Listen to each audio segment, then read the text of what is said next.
Nuestro invitado de la mañana de hoy es médico cirujano, especialista en traumatología y ortopedia, especialista en ortopedia infantil, cuenta con más de 25 años de experiencia profesional, docente universitario, con participación en diversos trabajos de investigación científica en toda esta área, en diversos países, expresidente de la Sociedad Latinoamericana de Ortopedia y Traumatología Infantil en el año 2020. Entre otras cosas. Entre otras cosas. Doctor, muchísimas gracias por estar con nosotros. Neuroortopedia, particularmente muy poco había escuchado sobre esta especialidad, neuroortopedia. ¿Qué tanto abarca esta especialidad?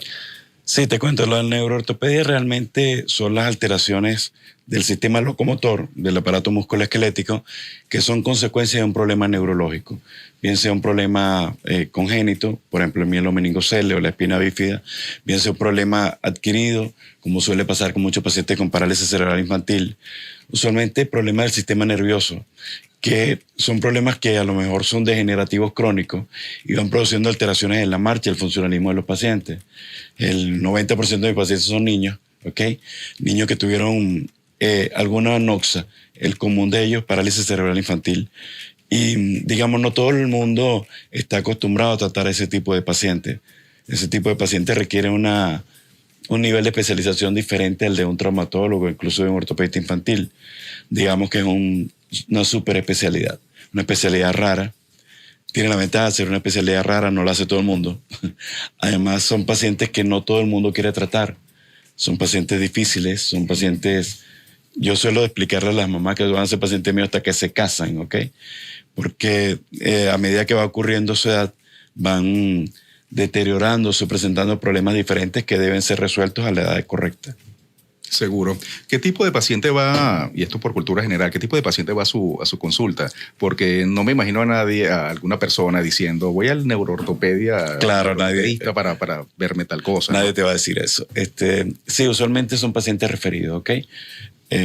Tengo 30 años de ejercicio. En esos 30 años también he dado clase a 30 generaciones de traumatólogos. ¿Está bien? Casi todo el mundo me conoce. Y casi todo el mundo sabe lo que yo hago. Cuando tiene un paciente con problemas que no pueden resolver o que son un paciente de mi especialidad, realmente lo refieren conmigo. Digamos, yo soy la última opinión que pueden obtener en Venezuela, no es lo común. Muchas madres llegan conociéndote y te traen a su hijo por la confianza y algunos de ellos están sanos, otros no tanto. Ese es mi trabajo. Mi trabajo es ver la evolución del paciente, sobre todo. Ok. A nivel general, ¿cuáles patologías, por supuesto, y asumo que es así, usted trabaja, por supuesto, con un equipo multidisciplinario, ¿no? Sí. Pero ¿cuáles patologías atiende usted o según la especialidad, qué otras patologías abarca, además de las que mencionó? Sí, te cuento. La neuroortopedia, el 80% de la consulta posiblemente son niños con parálisis cerebral infantil. Y la parálisis cerebral infantil abarca un espectro de enfermedad que va de un niño que camina en punta, por cierto, la causa más frecuente ahora es el autismo, de caminar en punta, hasta un niño que está en silla de ruedas con una afección severa en la columna. Usualmente tienen problemas en las rodillas, tienen problemas en las caderas, frecuentemente consultan por pie plano, por un acortamiento del tendón de Aquiles, contractura en flexión de la rodilla, contractura en flexión de las caderas, a veces deformidades severas en la columna y muchas veces alteraciones del funcionalismo del miembro superior. En el mielomeningocele, la parálisis es flácida, a diferencia de la otra. La otra es espástica, la otra son músculos que están hiperfuncionando. En el mielomeningocele más bien son grupos musculares que están apagados y los músculos que funcionan producen deformidad y el tratamiento es diferente. Y por supuesto hay patologías más raras, neuropatía periférica, atrofia muscular espinal, otro tipo de patologías que incluso te cuento como anécdota. Me ha tocado la historia de que llegan enfermedades muy, muy raras y han venido pacientes y me dicen, doctor, yo sé que usted no sabe que tiene mi hijo.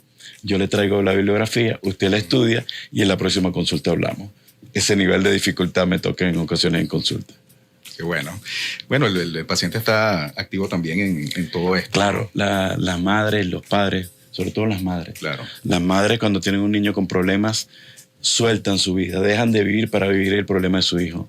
Y realmente es una especie de apostolado. Yo suelo explicar en mi hospital que yo veo a madres de 40 kilos cargando a hijos de 40 kilos, ¿ok? lamentablemente, por la estructura familiar de nosotros, muchos padres se van para el carrizo y buscan un modelo nuevo y dejan a la mamá con el problema. Y la mamá arrea el problema. Ella son pacientes míos y son patria o muerte con su paciente y con su médico, con su hijo. Viven esa enfermedad, muchas veces saben más que yo. ¿Okay? Están súper informadas y nada, dedicadas exclusivamente a eso.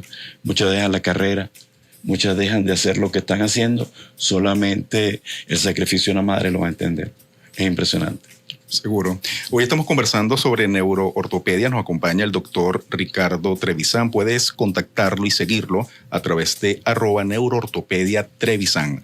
8:42 de la mañana. Enseguida regresamos con más de Tono Salud FM. Si deseas participar en el programa, puedes contactarnos a través del 0424-209-5442 o al contacto aquí en cabina 0212-959-0137. Hoy estamos conversando con el doctor Ricardo Trevisan. Puedes contactarlo y seguirlo a través de @neuroortopedia Trevisan. Doctor, nos preguntan a través de la mensajería cómo se produce el pie plano. Bueno, el pie plano es multifactorial, ¿ok? Tenemos diferentes tipos de pie plano que tienen en común las características físicas, pero podemos tener un pie plano en un paciente con parálisis cerebral, ¿ok? Porque el Aquiles se acorta y hace que el retropié, el talón, se vaya hacia afuera, se vaya en valgo, deforma el calzado, el paciente comienza a caminar en punta, a la larga falla la columna medial, el arco plantar, se quiebra el pie y tenemos un pie plano paralítico. También podemos tener un pie plano que acompaña al mielo meningocele, donde hay unos músculos que producen una deformidad y otros músculos que deberían ser los antagonistas, deberían ser los músculos que hacen la deformidad contraria, no funcionan. Y eso hace que el talón se vaya hacia afuera y tenemos un pie plano. Tenemos un pie plano en pacientes con hiperelasticidad. Por ejemplo, el más común es el Down. En la patología del Down, súper frecuente, probablemente lo más frecuente es que tengan un pie plano y un acortamiento del tendón de Aquiles debido a la hiperelasticidad. El pie plano es un signo común que acompaña a muchas patologías. Sin embargo, en el pie plano idiopático, en el paciente que es teóricamente normal, el pie plano no debería doler, pero debe tratarse como una deformidad de brazo de palanca, un paciente que pierde energía cuando camina. El arco plantar se desarrolló anatómicamente para hacer ahorro de energía. Nosotros hacemos contacto con el talón y despegamos con el dedo gordo. Y ese efecto de hélice que se produce cuando caminamos hace que la energía que utilizamos sea correcta. Cuando tenemos un pie plano, parte de la energía que deberíamos usar para impulsarnos hacia adelante se pierde al no haber la elasticidad del arco plantar. Y muchas veces el paciente, es verdad, es pequeño, tiene un pie plano muy severo y todavía no duele. Pero mi trabajo realmente es evitar que ese paciente tenga un problema de gasto energético, un problema de funcionalismo en cuanto a la movilidad de sus miembros inferiores y a la larga, cuando la articulación falle y los problemas óseos sean definitivos, va a tener dolor. Entonces muchas veces se dice que el pie plano se corrige o se trata cuando duele y no es cierto, el pie plano se trata cuando aparece porque a la larga va a doler y va a producir problemas mecánicos de funcionamiento. Nosotros nacemos con el pie plano o hay una malformación en el tiempo. Usualmente todos los bebés tienen pie plano, ¿ok? Inclusive el arco plantar está en ese momento de la vida. Hay un cojinete graso que lo ocupa. Ese cojinete se va reabsorbiendo a medida que nosotros comenzamos a caminar. Y lo que hace o desarrolla el arco plantar es la buena función de la musculatura en torno a los huesos que alinean la articulación de manera correcta. Cuando no ocurre la marcha en el momento preciso o la marcha no es adecuada o hay alteraciones que produzcan pie plano, hiperelasticidad, acortamiento del tendón de Aquiles, cualquiera sea la causa, el pie que normalmente debería adquirir el arco plantar con el desarrollo de la marcha no ocurre. Y son esos nenes que tú ves que deforman mucho el calzado, sobre todo la parte de atrás del calzado se va como hacia afuera, se llama valgo, ¿okay? El primer síntoma del pie plano. Luego la caída del arco plantar eventualmente produce alteraciones en la marcha, el paso más corto, camina raro, cuando camina mucho me duele, mamá cárgame porque me molestan los pies, ¿ok? Tienen que hacerle masaje en la noche, ese paciente es muy común, tienen que hacerle masaje en la noche porque le duelen los pies, ese paciente no es normal y eso no se va a curar solo. El tratamiento con botas ortopédicas, que hasta hace unos años era la norma, hoy sabemos que no sirven absolutamente para nada. No es posible que algo, como le suelo decir, algo que es duro, feo, te duele los pies a los 10 minutos de ponértela, que son pesados y rígidos, sirve para nada, ¿ok? También suelo explicar que los indios de nosotros, pata en el suelo, sobre las piedras del Orinoco, no le duelen los pies nunca, porque tienen unos pies poderosos, unos pies con un arco plantar usualmente fuerte. ¿Quién le duele los pies? Los hijos de nosotros, citadinos, que tienen zapatos incluso antes de empezar a caminar y no desarrollan el arco plantar de manera correcta, cualquiera sea la causa. Y son los pacientes que usualmente consultan con problemas en la marcha y en los pies. O sea, un mal calzado puede ocasionar deformidades. Muy frecuentemente nosotros creemos que el calzado que tiene un arco hace que el pie se desarrolle de manera normal y todo lo contrario. El zapato ideal es una alpargata. El zapato ideal es el pie descalzo. El zapato ideal es un zapato de goma. Flexible, amplio, ligero. Un zapato que permite la movilidad del pie. De hecho, es un zapato que te permite impulsarte hacia adelante. Un zapato que te permite caminar correctamente. Ustedes han tenido una bota ortopédica en las manos.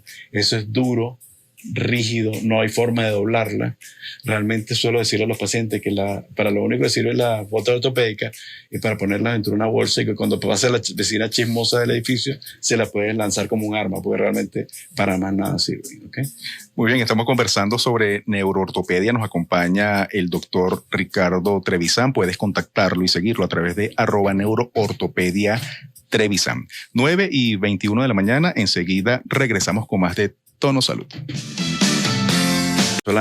La epidemia de Zika nos hizo mucho daño y muchos de esos niños que se vieron en el pico de esa epidemia hace 6, 7 años tienen microcefalia, tienen la cabeza muy chiquita, por supuesto cierto grado de atrofia en el desarrollo del sistema nervioso central. Esa es una causa frecuente de consulta, lamentablemente, en niños de 6, 7 años hoy en día. Tenemos causas como cualquier enfermedad viral puede afectar el crecimiento del cerebro, el sistema nervioso central en el último trimestre. Los niños prematuros son la causa posiblemente más frecuente de afecciones del sistema nervioso central. Después, si tenemos un parto complicado, un parto prolongado en horas, parto que requirió forceps o un parto con dobles circulares de cordón, las células cerebrales son fallan mucho con el bajo tenor de oxígeno, con la anoxia, con la hipoxia, y mueren y dejan un área sensible, un área que usualmente es el área motora. Por eso los niños tardan en adquirir habilidades motoras. Luego hemorragias intracraneales y eventualmente traumatismo entre los 6 y 2 años de edad. Pueden producir problemas del sistema nervioso central que está en formación. Por supuesto, esa lesión cura, pero deja una secuela, usualmente en el área motora del cerebro. Yo suelo explicarle a los pacientes que el común de ellos son más inteligentes que yo. No afecta su coeficiente intelectual, afectan sus capacidades motoras. Son niños que a veces tardan en gatear, tardan en sentarse, tardan en caminar, muchas veces incluso no diagnosticados. Son niños normales que están en el colegio normal y caminan en punto, caminan raro o su coordinación motora no es correcta. Y son el día a día de la consulta de estos pacientes. El otro aspecto es el paciente severamente afectado, con las caderas lujadas, condenado a una silla de ruedas y que usualmente consultan con dolor, deformidades severas. Ese paciente es muy fácil de evaluar porque todo el mundo sabe lo que tiene. Realmente el difícil es el paciente que te llega porque camina raro y lo han visto, su pediatra lo ha visto y no ha hecho el diagnóstico. Muchas veces lo llevan a otro especialista y ese especialista dice, bueno, no sé qué tiene, camina raro, vamos a hacerlo ver con este colega. Y son muchos de los pacientes que llegan conmigo. Muy bien, en cuanto a las malformaciones congénitas, ¿a qué se refiere esta? Sí, la malformación congénita que es más común en el mundo posiblemente el mielomeningocele. Tiene una frecuencia cercana a 7 por cada 10.000 personas. ¿Okay? Está muy relacionado con el consumo de ácido fólico, pero realmente en el fondo no se sabe qué lo produce. ¿Está bien? Ocurre en la formación del feto entre los 8 y los 28 días de nacido. Es un mensaje para las madres o las futuras madres. Tienen que tomar el ácido fólico incluso antes de pensar quedar embarazadas, de forma que estén llenas sus depósitos al momento de quedar embarazadas. El ácido fólico es importantísimo para la formación del ectodermo, que es el que a su vez forma el sistema nervioso central. El hecho de que por alguna razón no se cierra ese tubo neural y produce una deformidad que es conocida como la espina bífida.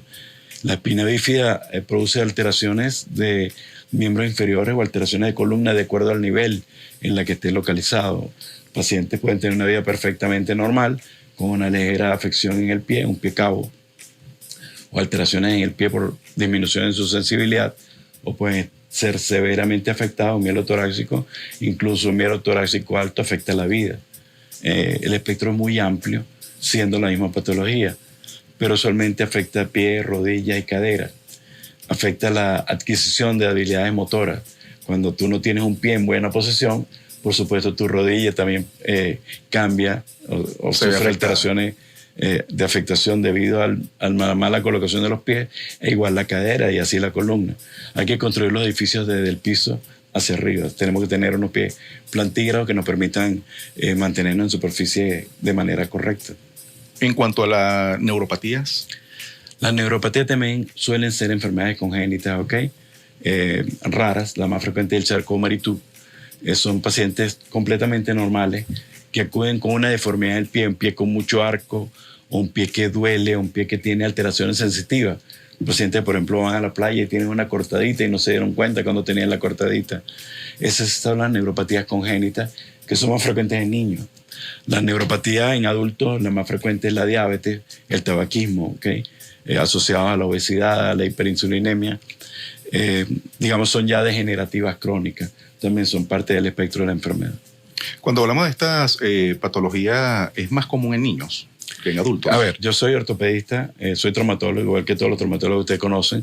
Después hice un segundo posgrado en ortopedia infantil, en el Hospital Ortopédico Infantil, donde orgullosamente trabajo. Y luego me dedico a un área en particular, que es la de desórdenes neurológicos que afecta a la parte motora. No es muy común, pero también es muy pobremente diagnosticada. Hay muy pocos especialistas en esta área. En mi hospital, de hecho, somos 5, y en Venezuela tal vez 7. Y somos de los países en América Latina que más especialistas en el área tiene. Te puedo dar un ejemplo. España, una potencia económica y de ese tamaño, posiblemente tiene 3, ¿está bien? ¿Qué significa? Que hay mucho subregistro y muy pobre diagnóstico. Y por supuesto, si hay pobre diagnóstico, pues menos especialistas en el área. Cuando tú quieres hacer de todo, pues no todo te va a salir bien. Seguro. Hoy estamos conversando con el doctor Ricardo Trevisan. Puedes contactarlo y seguirlo a través de @neuroortopedia Trevisan. Puedes contactarnos aquí en el estudio a través del 0424-209-5442 o al contacto aquí en cabina 0212-959-0137. Hoy estamos conversando sobre